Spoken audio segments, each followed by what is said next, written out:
Mohanavani Telugu podcast వింటున్న శ్రోతలందరికీ శ్రీరామనవమి శుభాకాంక్షలు. ఓం శ్రీ గణేశాయ నమః. శ్రీమాత్రే నమః. శివాయ గురవే నమః. శ్రీకృష్ణ పరబ్రహ్మణే నమః. శ్రీరామాయ నమః. శ్రీ గురుభ్యో నమః. కూజంతం రామ రామేతి మధురం మధురాక్షరం ఆరుహ్య కవితాశాఖాం వందే వాల్మీకి కోకిలం. ఆపదాం అపహర్తారం దాతారం సర్వసంపదాం లోకాభిరామం శ్రీరామం భూయో భూయో నమామ్యహం. ప్రియ భగవద్బంధువులారా, శ్రీరామనవమి సందర్భంగా మనం శ్రీరామాయణ సారామృతాన్ని చెప్పుకుంటూ ఉన్నాం. నిన్నటి రోజున మొదటి ఎపిసోడ్లో ఉపోద్ఘాతం చెప్పుకొని శ్రీరాముడి యొక్క పితృభక్తి, కుటుంబ శిక్షణ, ఇటువంటి విషయాలు మాట్లాడుకున్నాం. ఈరోజు విశాలమైన దృక్పథం ప్రతి వ్యక్తికి ఎందుకని అవసరం, రామాయణంలో విశాల దృక్పథం ఎవరు చూపించారు, ఎలా చూపించారు అనే విషయాలని ఈరోజు ఈ రెండో ఎపిసోడ్లో మీతో మనవి చేసే ప్రయత్నం చేస్తాను, రామచంద్రమూర్తి యొక్క దివ్య అనుగ్రహంతో.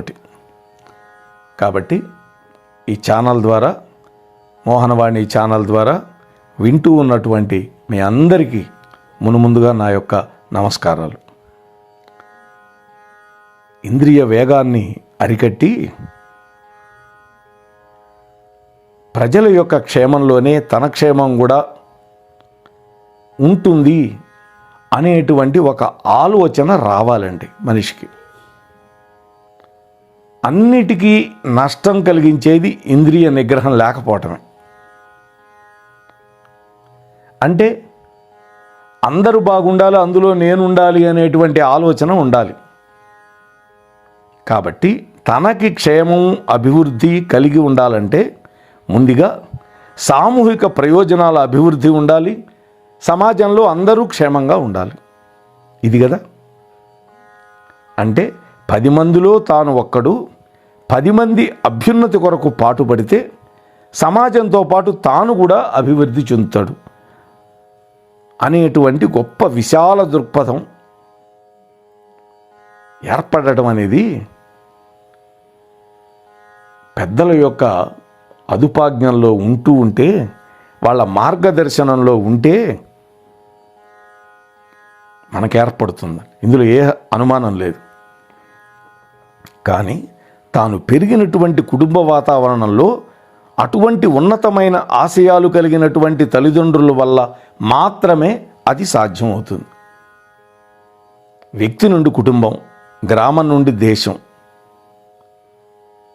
వీటి కోసం తన శక్తి, సామర్థ్యం సరి అయినటువంటి రీతిలో, సరి అయిన విధంగా ఉపయోగిస్తాడు అప్పుడు ఆ మానవుడు. అప్పుడు ఇదేమవుతుంది, మానవత్వానికి పరాకాష్ఠ అవుతుంది. ఇటువంటి ఉన్నత స్థితి ఏర్పడటానికి ఏం కావాలి? సత్యం, ధర్మం, శీలం, ఇవన్నీ కూడా కుటుంబ వాతావరణం నుంచే మనకి సంక్రమించాలి. ఎక్కడి నుంచో రావు అవి, కుటుంబంలో ఉంటే మనకు కూడా సంక్రమిస్తాయి. అయితే శ్రీమద్ రామాయణంలో రామాయణానికి నాయకుడైనటువంటి శ్రీరాముడికి ఇటువంటి ఉన్నతమైన వ్యక్తిత్వం కలగజేయటంలో ఆయన యొక్క తల్లి, తండ్రి ఇద్దరు కూడా సఫలీకృతమయ్యారు. రాముడు ఈ విషయాన్ని దృఢంగా నమ్మాడు. అందువల్ల మాతాపితరుల యొక్క ఆజ్ఞలని మీది మిక్కిలి పితృవాక్య పరిపాలనగా చేశాడు.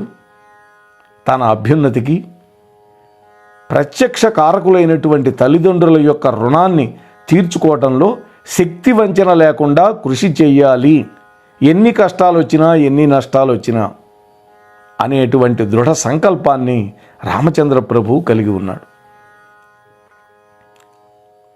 అంతేకాదండి, పితృవాక్య పరిపాలన ద్వారా ఆ సంఘంలో తల్లిదండ్రులకు గౌరవం తెచ్చిపెట్టినట్టు అవుతుందండి. తండ్రి పాటించిన ధర్మాన్ని పుత్రుడు కొనసాగించినట్టుగా కూడా ఉంటుంది. దీనివల్ల ఏమవుతుంది? ధర్మం నిరంతరము వృద్ధి చెందుతూ ఉంటుంది. పితృవాక్య పరిపాలన వల్ల తల్లిదండ్రుల యొక్క ఆశయాలు నెరవేర్చబడతాయి. వాళ్ళు ఇచ్చిన మాట నెరవేరుతుంది. ఒక తండ్రి అప్పు చేశాడండి, కుటుంబం కోసం చేశాడు. ఆయన హయాంలో తీర్చలేక గతించాడు. ఆ తర్వాత కొడుకు హయాం వచ్చింది. కొడుకు బాగా చదువుకొని ఉన్నాడు, మంచి ఉద్యోగం తెచ్చుకున్నాడు. మా నాన్న చేసుకున్న అప్పుకి నాకేం సంబంధం అనకూడదు. ఆ తండ్రి చేసిన అప్పుని తీర్చాలి, నెరవేర్చాలి. ఆయనకి చెడ్డ పేరు రాకూడదు. అందుకని శ్రీరాముడు ఎన్ని త్యాగాలు చేసైనా సరే, ఎంతటి కష్టాలు నష్టాలు అనుభవించైనా సరే తండ్రి యొక్క ఆజ్ఞ పాటిస్తాను అని ప్రతిజ్ఞ పట్టాడండి.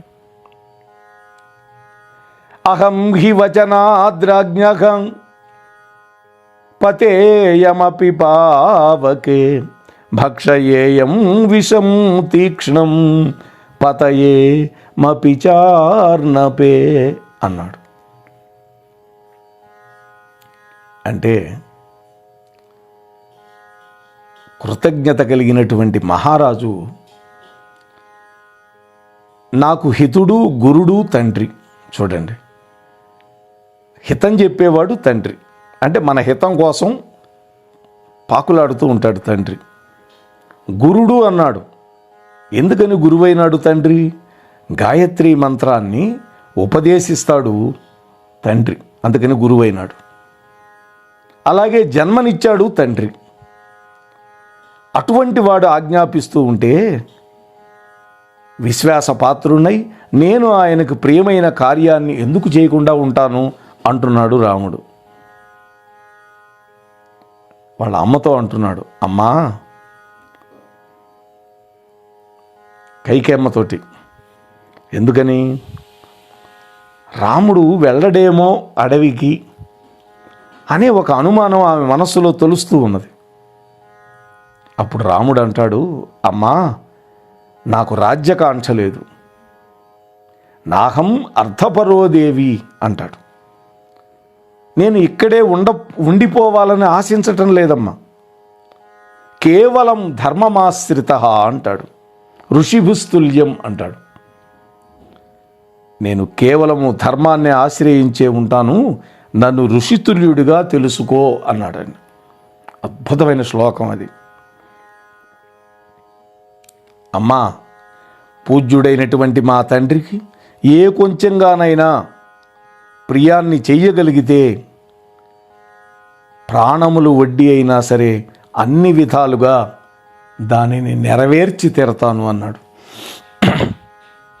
వాస్తవానికి దశరథుడు అడవికి వెళ్ళమని చెప్పలేదండి. ఈ రెండు కోరికలు వినగానే దశరథుడు పడిపోయినాడు. రాముడు వచ్చినప్పుడు మీ నాన్న నాకు వరాలు ఇచ్చాడు, ఆ వరాలు ఇప్పుడు తీర్చడానికి బాధపడుతున్నాడు అనంటే ఏంటో చెప్పమ్మా, నేను నెరవేరుస్తాను అన్నాడు రాముడు. 14 ఏళ్ళు వనవాసం నువ్వు చేయాలి, నీకోసం ఏర్పాటు చేసినటువంటి సంభారాలతోటి నా కొడుకు భరతుడికి రాజ్యం అని అడిగాను నేను.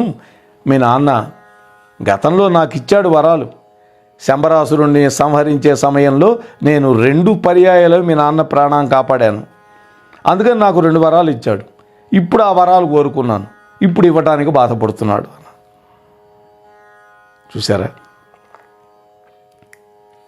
రాముడు అంటాడు, అమ్మా, తండ్రి గారికి శుశ్రూష చేయటం, ఆయన ఆజ్ఞలను పాలించటం, ఈ రెండింటికంటే మించినటువంటి ధర్మాచరణం మానవులకు మరొకటి లేనే లేదు అన్నాడు.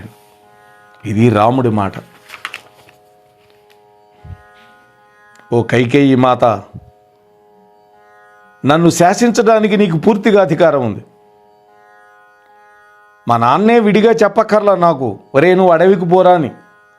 మా నాన్న మాటగా నువ్వు చెప్పినా నాకు ఇష్టమే, నేను పాటిస్తాను. ఎందుకంటే మీ ఆజ్ఞ ఎలాంటిదైనా సరే మా తండ్రి గారు నీకు మాట ఇచ్చాడు, దాన్ని నేను శిరసావహిస్తాను. నువ్వు స్వయంగా నాకు చెప్పక రాజుతో నుడివి ఆయన కష్టాలు కలిగించావు కదమ్మా, నువ్వే నన్ను అడిగి ఉండొచ్చు. ఈ మాట మా నాన్నకు చెప్పి ఆయన్ని బాధ పెట్టావే. అమ్మా, నాకు దీనిని బట్టి నా గుణాలను నిజంగా నువ్వు గ్రహించలేదేమో అని అనిపిస్తుంది అన్నాడు. ఈ రాముడు నీకు అర్థం కాలేదేమో అని నాకు అనిపిస్తోంది అన్నాడండి. అమ్మా, లోకంలో చతుర్విధ పురుషార్థాల్లో ధర్మానికి అగ్రగణ్యమైన స్థానం ఉందమ్మా. సత్యానికి ధర్మమే ఆధారం. అత్యుత్తమమైనటువంటి ఈ పిత్రాజ్ఞ నాకు ధర్మసమ్మతమైనది అన్నాడు రాముడు. అమ్మా, ధర్మనిరతుడైనటువంటి వాడు ఎవడైనా సరే, తండ్రి, తల్లి, బ్రాహ్మణుడు ఈ ముగ్గురు ఆదేశించిన తర్వాత వాళ్ళ యొక్క ఆదేశాలను పాటించి తీరాలి అన్నాడు. చూసారా, ధర్మనిరతుడైనటువంటి వాడు చేయాల్సిన పని చెబుతున్నాడు ఇక్కడ రాముడు. తండ్రి, తల్లి, బ్రాహ్మణుడు అంటే వేదాధ్యయన సంపన్నుడు బ్రాహ్మణుడు. ఇక్కడ గురువు అన్నమాట బ్రాహ్మణుడు అంటే. అమ్మా, ధర్మబద్ధుడైనటువంటి నేను నా తండ్రి గారి ఆజ్ఞను ఏ పరిస్థితుల్లో కూడా జవదాటను. నాయనా లక్ష్మణ, మన తండ్రి చేసిన వాగ్దానాన్ని అనుసరించి కైకేయి మాత నాకు వనవాసం విధించింది. ధర్మానికి విరుద్ధమైనటువంటి దుష్ట రాజనీతిని విడిచిపెట్టు అన్నాడు లక్ష్మణుడితో. ఎందుకని? లక్ష్మణుడు కోపం వచ్చింది. నిన్నేమన్నా పిలిచి రేపు నీకు యవరాజ పట్టాభిషేకం అన్నాడు, ఇవాళ ఏమన్నా అడవికి పోవాలని ప్లేట్ ఫిరాయించాడు తండ్రి. అటువంటి తండ్రే కాదు అంటున్నాడు. చూడండి, అందుకని ఏమన్నాడు? తండ్రిని వధించి అయినా సరే రాజ్యాధికారాన్ని పొందాలి అనేటువంటి ఒక క్రూర మార్గాన్ని అవలంబించాలి అనుకున్నాడు లక్ష్మణస్వామి. దాన్ని విడిచిపెట్టమన్నాడు. నాయనా, తీవ్రత మానుకో, ధర్మాన్ని ఆశ్రయించు, నేను చెప్పిన ధర్మ మార్గాన్ని గ్రహించు నాయన. లక్ష్మణ, ఆవేశాన్ని అణుచుకో. వాస్తవానికి ఆయన ఆదిశేషుడి యొక్క అంశతో వచ్చాడు కదా, బుస్సుమంటాడు.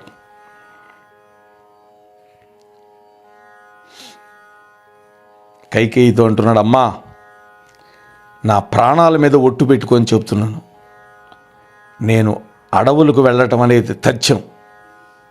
నన్ను అనుమతించు, నాకు ఆశీస్సులు ప్రసాదించు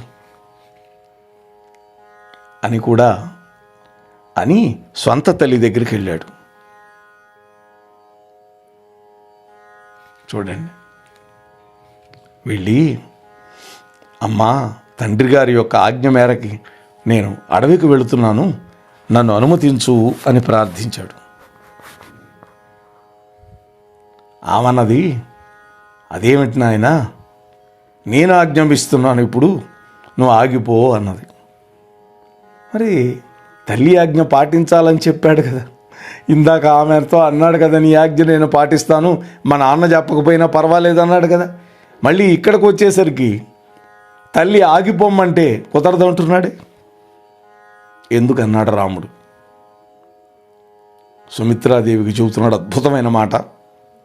తల్లి, నువ్వు, నేను, వైదేహి, లక్ష్మణుడు, సుమిత్రాదేవి అందరం కూడా తండ్రి యొక్క ఆజ్ఞను తలదాల్చవలసిన వాళ్ళమే అని అన్నాడు. ఇది సనాతన ధర్మం అన్నాడు. ఏషధర్మ సనాతన అనేటువంటి మకుటంతో అక్కడక్కడ శ్లోకాలు వస్తాయండి శ్రీమద్ రామాయణంలో. చీరాల్లో మా గురువుగారు రాజేశ్వర శర్మ గారు అలా ఆ మకుటంతో ఉండే శ్లోకాలన్నీ తీసి ఒక చోట కూర్చారు. ఏషధర్మ సనాతన, ఇది సనాతన ధర్మము అని. అంటే ఏమిటి సనాతన ధర్మం అని అంటే ఇక్కడ చెప్తున్నాడు, అమ్మా కౌసల్యామాత, మహారాజు మనందరికంటే పెద్దవాడు. అంటే ఇక్కడ జ్ఞానవృద్ధుడు, వయోవృద్ధుడు, పైగా ఆ మహానుభావుడు నాకు తండ్రి, నాకు గురువు, కాబట్టి నాకు పరమ పూజ్యుడు. నీకు భర్త, ఈ అయోధ్య నగర సామ్రాజ్యానికి ఆయన మహారాజు.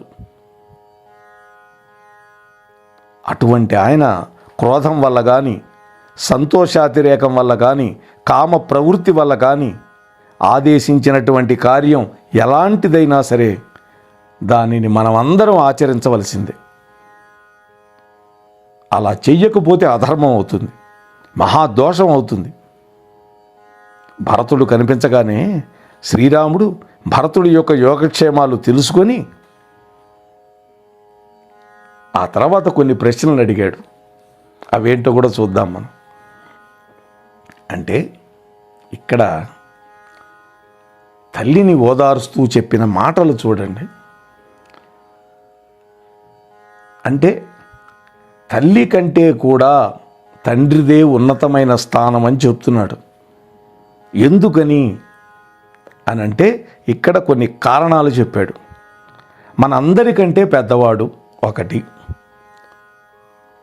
అంటే ఇక్కడ రెండు రకాలుగా జ్ఞానవృద్ధుడు, వయోవృద్ధుడు.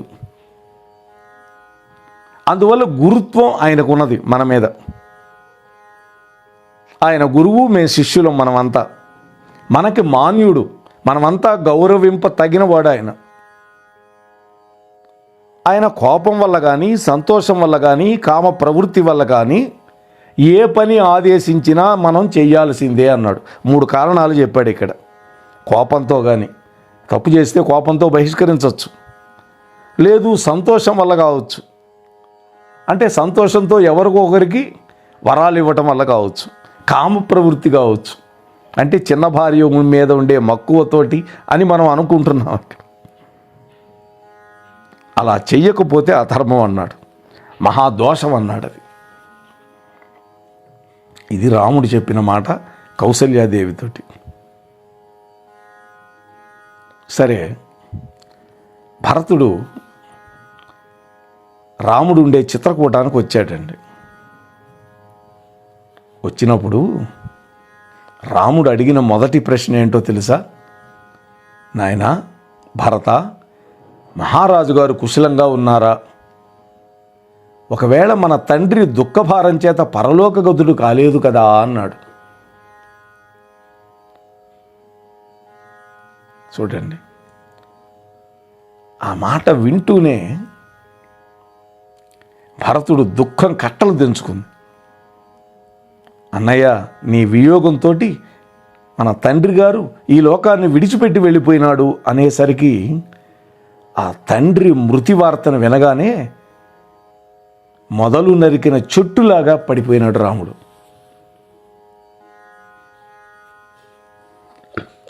చూడండి, కొంత చర్చ జరిగింది. అన్నయ్య, నేనే స్వయంగా వచ్చాను, నా తల్లిని కూడా వెంట పెట్టకొచ్చాను. ఈ రాజ్యాన్ని నువ్వే స్వీకరించాలి, నేను పరిపాలించలేను. ఒక ఎద్దు మొయ్యవలసిన భారాన్ని ఒక లేగదూడ మోస్తుందా? ఎన్నో ఉపమానాలు చెప్పాడండి అక్కడ. అప్పుడు రాముడు అంటాడు, నాయనా భరత, లోకపూజ్యుడు ధర్మాత్ముడైనటువంటి ఆ మహారాజే నాకు పరమ ప్రమాణం. కాబట్టి నీవు కూడా ఆయన యొక్క ఆజ్ఞను శిరసావహించి తీరాలి అన్నాడు. తండ్రి గారు నీకిచ్చిన భాగం రాజ్యాన్ని నువ్వు అనుభవించాలి అని రాముడు భరతుడితో చెప్పాడండి. ఇందులో తండ్రి మాట పరమ ప్రమాణము అంటున్నాడు. చాలామంది అనుకుంటారు, తండ్రి గతించిపోయిన తర్వాత ఇంకా ఆయన మాట కూడా పోయినట్టే కదా అనుకుంటారు. కానే కాదు. ధర్మశాస్త్ర వచనం కంటే గొప్పది. అందువల్ల తండ్రి గారి మాటను ఆజ్ఞంగా మనమంతా శిరస్సు వహించాల్సిందే అని దృఢమైనటువంటి మాటగా భరతుడితో చెప్పాడు రాముడు.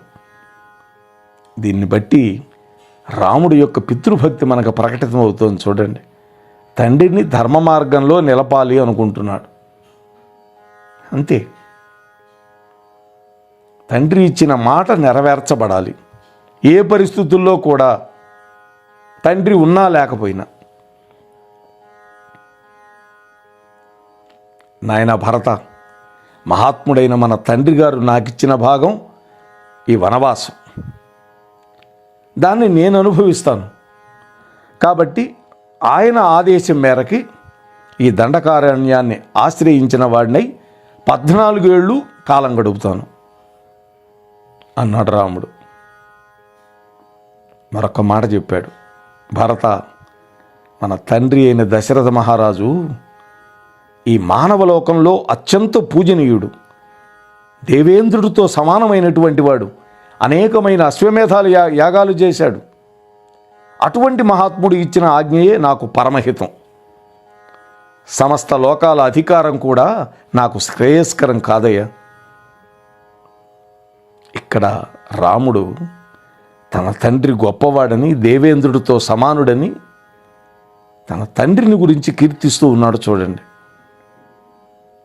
తండ్రిని కీర్తించడం అనేది చాలా చాలా గొప్ప విశేషం. కొంతమంది తండ్రి ఏదో 1-2 బలహీనతతో చిన్న పనులు చేసిపోతే వాటినే తలుచుకొని 10 మందికి చెప్పి విమర్శిస్తూ ఉంటారు కొంతమంది కొడుకులు. అది ధర్మం కాదంటున్నాడు.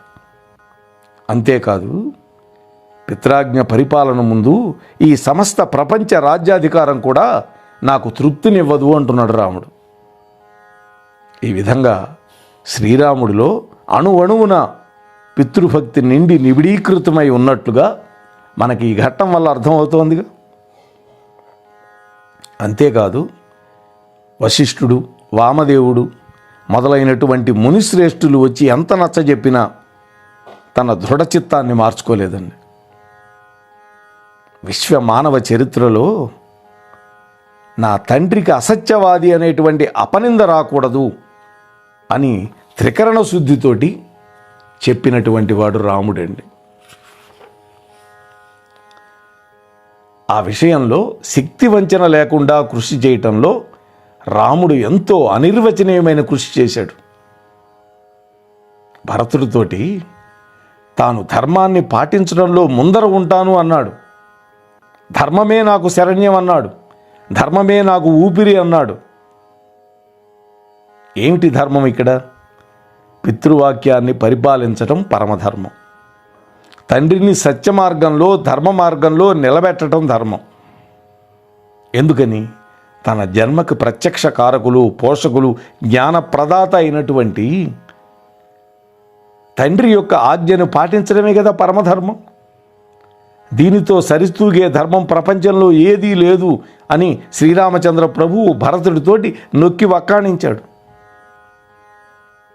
కాబట్టి భరత, నేను పితృవాక్య పరిపాలన కోసం వనవాసం చేయటానికే నిశ్చయించుకున్నాను.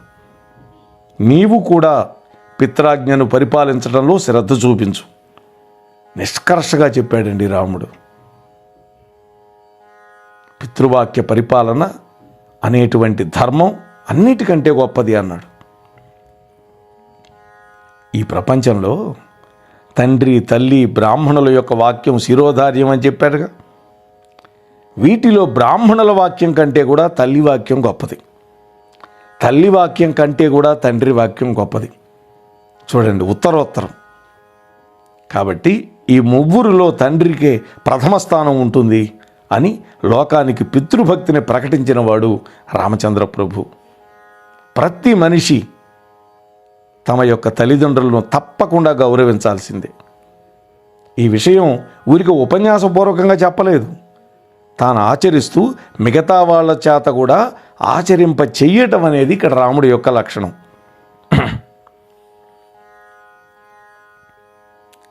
తండ్రి గారి వచనం ఏమిటి అంటే, ధర్మబద్ధ జీవితం గడిపేవాడికి శిరోధార్యం అని నొక్కి చెబుతూ ఉన్నాడు. తండ్రి గారి మాట, తండ్రి ఇచ్చిన మాట నెరవేర్చటం అనేది ధర్మబద్ధమైన జీవితం గడిపే వాళ్ళకి శిరోధార్యమైన విషయం అని చెప్తున్నాడు రాముడు. ఇహలోకంలోనే కాదండి, పరలోక సౌఖ్యం పొందాలన్నా కూడా తండ్రి యొక్క ఆజ్ఞని ధర్మబుద్ధితో పాటించాలి. ఆ విధంగా పెద్దల యొక్క ఆజ్ఞలను పాటించినప్పుడే ఆముష్మికమైనటువంటి ఫలితాలు కూడా పొందగలుగుతారు. ఐహికము, ఆముష్మికము అని 2 ఉంటాయి. ఐహికం అంటే ఈ లోకంలో అనుభవించేవి, ఆముష్మికం అంటే శరీరాన్ని విడిచిపెట్టిన తర్వాత పరలోకంలో పొందేటటువంటి ప్రయోజనాలు. భోగాలు కావచ్చు, ఇంకోటి కావచ్చు. ఆత్మావై పుత్రనామాసి అని కదా శాస్త్రం చెప్పింది. తండ్రి పుత్రుడు రూపంలో పుడతాడు. కాబట్టి ధర్మం అనేది పరంపరానుగతంగా నిరంతరము సెలయేటి ప్రవాహంలాగా కొనసాగవలసిందే అని రాముడు నొక్కి వక్కాణిస్తున్నాడు. దీనివల్ల ప్రతి ఒక్కళ్ళకి ఆత్మోన్నతి కలుగుతుంది అని కూడా చెప్పాడు. ఈ దేహం యొక్క పరమ ప్రయోజనం ఏమిటి? ఆత్మ సాక్షాత్కారం పొందటం. ఇందులో ఎటువంటి సందేహం లేదుగా ఎవరికైనా. ఆత్మ సాక్షాత్కారం ఏర్పడటానికి ముందుగా ఆత్మోన్నతి పొందవలసి ఉండాలి. అంటే ఇక్కడ ప్రయోజనం ఆత్మ సాక్షాత్కారం పొందటమే అనేటువంటి దానిలో ఎటువంటి సందేహం లేదు కదా. అయితే ఆత్మ సాక్షాత్కారం పొందాలి అంటే ముందుగా ఆత్మోన్నతి పొందాలి. ఇది పొందాలంటే ధర్మాచరణ చేయాలి. శ్రీరాముడు తనకు సహాయం చేసిన జటాయువుకి అంత్యక్రియలు జరిపించాడు. కన్నతండ్రికి జరిపించలేకపోయినాడు తాను లేనందువల్ల. పక్షులకు కూడా అంత్యక్రియలు జరిపినటువంటి పరమధర్మాత్ముడు, పరమ ఉదాత్తమూర్తి రామచంద్రమూర్తి. ఇక్కడ ధర్మానికి బీజం వంటిది పితృవాక్యం అండి. తన తండ్రికి స్నేహితుడు, తండ్రితో సమానం జటాయువు. అంతేకాకుండా పితృవాక్య పరిపాలనే ఆత్మ సాక్షాత్కారం పొందడానికి పునాది అని రామచంద్ర ప్రభు తేటతెల్లం చేశాడు. మనందరికీ పాఠం చెప్పాడు. తండ్రి ధర్మం పాటించకుండా యజ్ఞాలు, యాగాలు, దానాలు, వ్రతాలు, ఉపవాసాలు ఇలా ఎన్ని చేసినా తండ్రిని గౌరవించినటువంటి ధర్మానికి సాటి రావు అన్నారు. ఈ మాట లోకానికి చాటి చెప్పాడు. ఇవాళ చాలామంది బతికున్నప్పుడు గుప్పిడి మెతుకులు పెట్టరు తల్లి తండ్రికి. వాళ్ళు చచ్చిపోయిన తర్వాత పెద్ద పెద్ద బ్యానర్లు కట్టి ఊరు మొత్తానికి భోజనాలు పెడుతుంటారు. ఏమిటి దీనివల్ల ప్రయోజనం? కాబట్టి రామచంద్రుడు వంటి పుత్రుణ్ణి కన్న తల్లిదండ్రుల భాగ్యమే భాగ్యం కదా. ఆలోచించండి. ఇటువంటి వాళ్ళు ఉంటేనే మన జీవితాలు కూడా ధన్యం అవుతాయి అని ఇక్కడ మనకి చెప్తున్నాడు. రామచంద్రమూర్తి తాను ఆచరించి మనల్ని ఆచరించమంటున్నాడు. అదే రామాయణంలో మహోత్కృష్టమైనటువంటి విధానం. రేపటి రోజు రాముడి యొక్క మాతృభక్తి, మిగతా విశేషాలు మాట్లాడుకునే ప్రయత్నం చేద్దాం రామానుగ్రహంతో. అంతవరకు ఈ ఛానల్లో వచ్చేవన్నీ వింటూ ఉండండి, వినిపిస్తూ ఉండండి. ఈ ఛానల్కి సబ్స్క్రైబ్ చేయకపోతే వెంటనే చేయండి. అలాగే లైక్ చేయండి, హైప్ బటన్ నొక్కండి. అన్ని విషయాలు పాటిస్తారని నమ్ముతూ ముగిస్తున్నాను. అందరికీ రామానుగ్రహం కలుగ్గాక. స్వస్తి సర్వేషాం. మా వీడియో నచ్చితే తప్పకుండా లైక్ చేయండి. అలాగే మీకు మనసుకు నచ్చిన ఉత్సాహపరిచే ఒక కామెంట్ని ఇవ్వండి. అలాగే ఎక్కువ మందికి షేర్ చేయండి. కామెంట్ పక్కన ఉండే హైప్ బటన్ కూడా ఒకసారి నొక్కి దాంట్లో ఉండే పాయింట్స్ కూడా ఇచ్చి మమ్మల్ని ఎంకరేజ్ చేస్తారని మనస్ఫూర్తిగా కోరుకుంటున్నాను. మీరు వింటున్నారు మనసు దోచే మోహనవాణి. మోహనవాణి మదిని దోచే